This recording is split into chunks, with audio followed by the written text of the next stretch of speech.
9:30 વાગ્યા પછી બધા લોકો આવે. મેં કહ્યું કે અમારે 10 વાગે નીકળવું છે, જરા બધાને વિનંતી કરજો ને.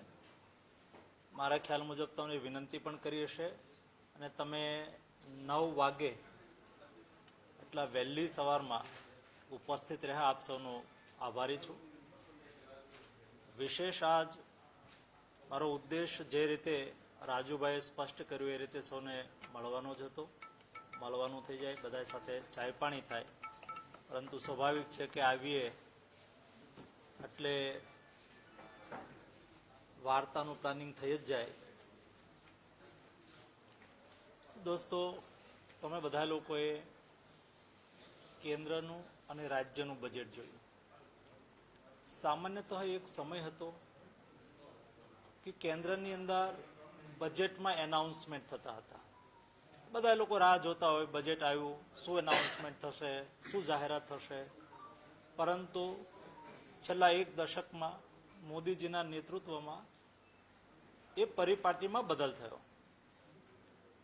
બજેટ એ એનાઉન્સમેન્ટ માટેનું ઘોષણાપત્ર નહીં, પરંતુ એક વર્ષનો રોડમેપ અને લાંબા ગાળાનું વિઝન, એ રીતે બજેટને પ્રસિદ્ધ કરવાનું ચાલુ થયું. જેથી કરીને એનાઉન્સમેન્ટ ના રહે. ભૂતકાળની અંદર આપણે જોયું છે, અને મેં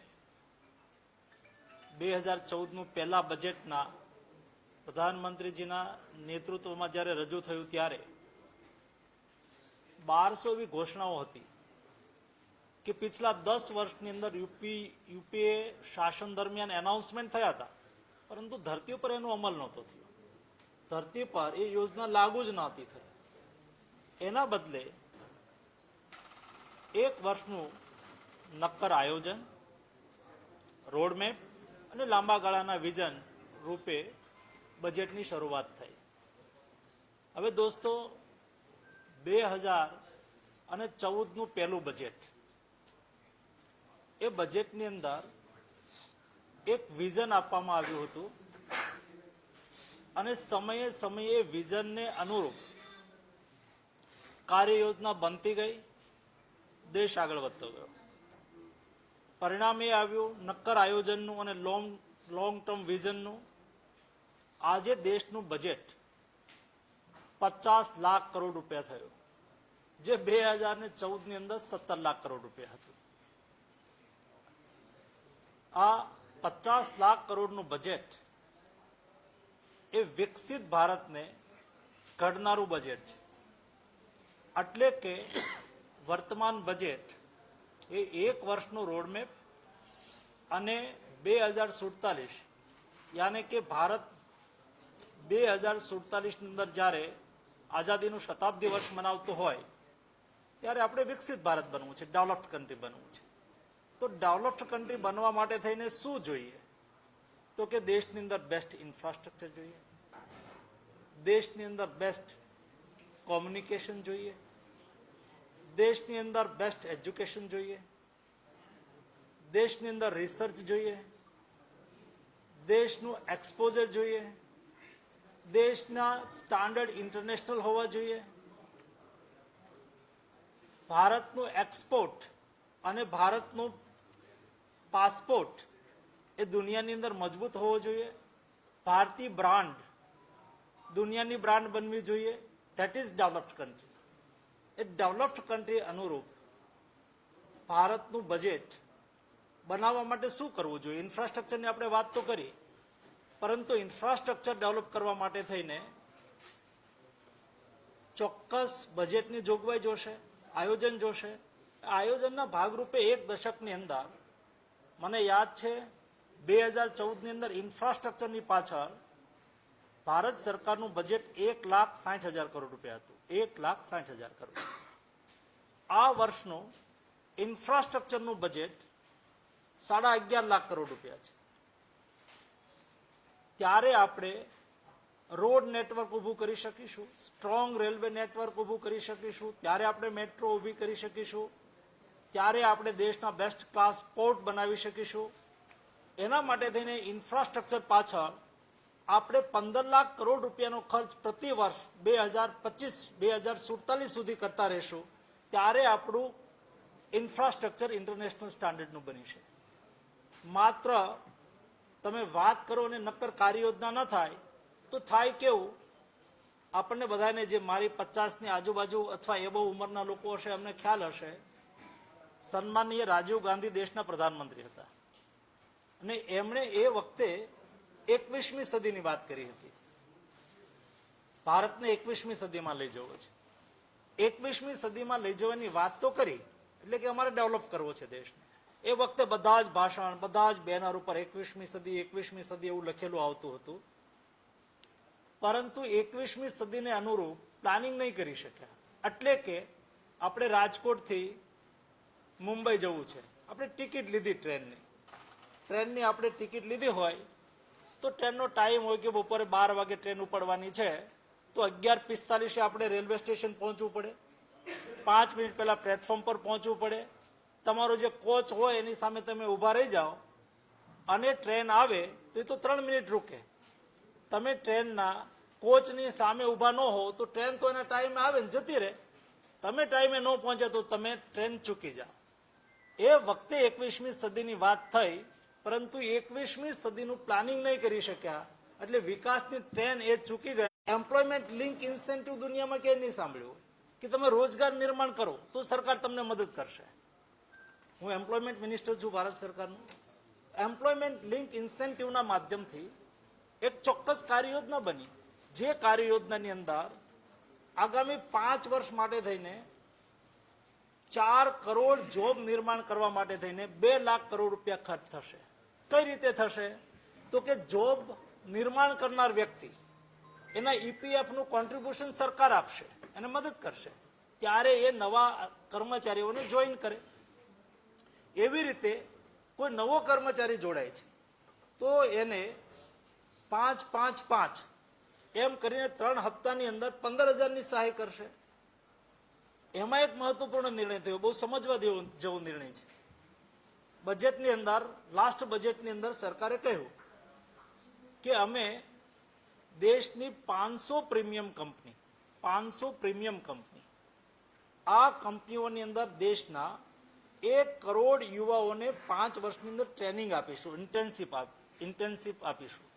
5 પ્રીમિયમ કંપનીમાં ઇન્ટર્નશીપ આપવી એટલે કોઈ એન્જિનિયર છે, કોઈ આઈટી એન્જિનિયર છે, એને ભણી લીધું, એન્જિનિયર થઈ ગયો, પછી રિલાયન્સ કંપની હોય, ટાટા કંપની હોય, એવી કંપનીની અંદર એ જ્યારે ઇન્ટર્નશીપમાં 1 વર્ષ માટે જશે એટલે મલ્ટીનેશનલ કંપનીમાં એક સ્ટાન્ડર્ડનું વર્ક કલ્ચર હોય, ત્યારે એ ત્યાં પહોંચ્યા હોય, ઇન્ટરનેશનલ સ્ટાન્ડર્ડનું વર્ક કલ્ચર હોય, એ એક્સપોઝર એને 1 વર્ષ સુધી મળશે.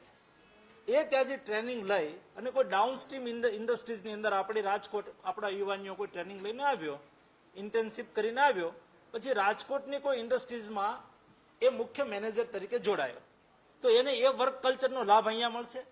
એ પ્રકારના એના માઇન્ડસેટથી એ અહીંની ઇન્ડસ્ટ્રી ચલાવશે, જેને લઈને આપણે દેશની અંદર મેં કહ્યું એમ ડેવલપ્ડ કન્ટ્રી બનવા માટે થઈને એને અનુરૂપ આપણું વર્ક કલ્ચર પણ આપણે ડેવલપ કરી શકીએ. કહેવાનો મતલબ એ છે કે સમયની સાથે તમે જો આ બજેટની અંદર નિર્ણય થયો કે 12 લાખ સુધી, ગઈ વખતે 7.5 લાખ હતું, 12 લાખ રૂપિયા સુધી ઇન્કમ ટેક્સમાંથી મુક્તિ. તમે જ્યારે 12 લાખ રૂપિયામાંથી ઇન્કમ ટેક્સમાંથી મુક્તિ આપવામાં આવે છે ત્યારે મધ્યમ વર્ગને કેટલો ફાયદો થાય? જેને 12 લાખ રૂપિયા સુધીની ઇન્કમ હોય એવા લોકોને ગયા વર્ષને આ વર્ષની સાપેક્ષમાં 1,20,000 રૂપિયાના જેબમાં બચ્યા ટેક્સમાં. એટલે એ પૈસા બચશે તો એ વ્યક્તિ પોતાનું જીવન ધોરણમાં ઉપયોગી થશે, એનું પોતાનું જીવન ધોરણ ઊંચું આવશે, પોતે ખર્ચ કરશે. વ્યક્તિ ખર્ચ કરશે તો ડિમાન્ડ વધશે, ડિમાન્ડ વધશે તો મેન્યુફેક્ચરિંગ વધશે, મેન્યુફેક્ચરિંગ વધશે, ઇકોનોમી સ્કેલ વધશે. એકદમ પ્લાનિંગ સાથે દેશ અત્યારે આગળ વધી રહ્યો છે. દોસ્તો, મોદીજીના નેતૃત્વમાં દેશ બદલી રહ્યો છે, દેશ આગળ વધી રહ્યો છે, નવું ભારત બની રહ્યું છે. આ નવા ભારતના નિર્માણ માટે થઈને આ બજેટ એ મારી દ્રષ્ટિએ ખૂબ મહત્વનું બજેટ છે.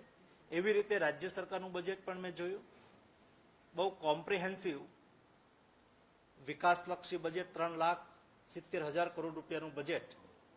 હું જોતો હતો કે ભાઈ રાજકોટને શું મળ્યું, પોરબંદરને શું મળ્યું, આ વિસ્તારને શું મળ્યું, તો આપણને સંતોષ થાય કે જ્યાં જે જરૂરત, એ જરૂરતને આધાર ઉપર લોકોની સુખાકારી સુનિશ્ચિત થાય. મને એ વાતનો આનંદ પણ છે. ખેડ વિસ્તાર આપણો, જુનાગઢ, રાજકોટ, જુનાગઢ અને પોરબંદર બંને જિલ્લાના 5 તાલુકાઓના 107 ગામને જોડતો આ વિસ્તાર. દર વખતે ચોમાસું આવે એટલે આપણે સમાચાર સાંભળીએ કે ફ્લડનું પાણી ઘૂસી ગયું. અને હું પોતે આ વખતે ગયો હતો. જે નદીનું વોકળું હોય રૂપાલા સાહેબ, એ નદી આખી ખેતરમાં વહી જાય, અને ખેતરમાં વહી જાય એટલે એ 10-15 કિલોમીટર સુધી ખેતરમાં નદી બની જાય. હવે એ ખેડૂતની શું હાલત? એના માટે થઈને ઘણા વખતથી શોર્ટ પ્રયાસો થતા પણ ચર્ચા શરૂઆત કરે. આમાં ચાય તો નથી મૂકી દો.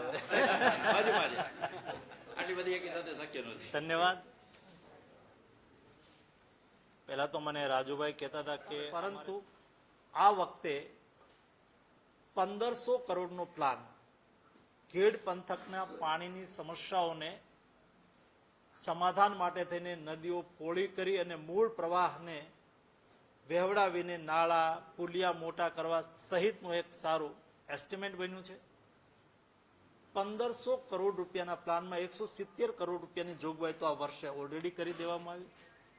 તાંત્રિક મંજૂરી પણ 1,500 કરોડના પ્લાનને ઓલરેડી આપી દેવામાં આવી. વહીવટી મંજૂરી અને આગામી દિવસોની અંદર મળી જશે. કહેવાનો મતલબ બજેટની અંદર ખેડ વિસ્તારને પ્રાધાન્ય આપવામાં આવ્યું. એ આગામી દિવસોની અંદર ખેડ પંથકની સમસ્યાઓનું સમાધાન કરશે. એવી રીતે આપણે ત્યાં બરડો ડુંગર, ગીર જંગલ, એમાં વસતા માલધારીઓ, હું ચૂંટણી વખતે ગયો હતો.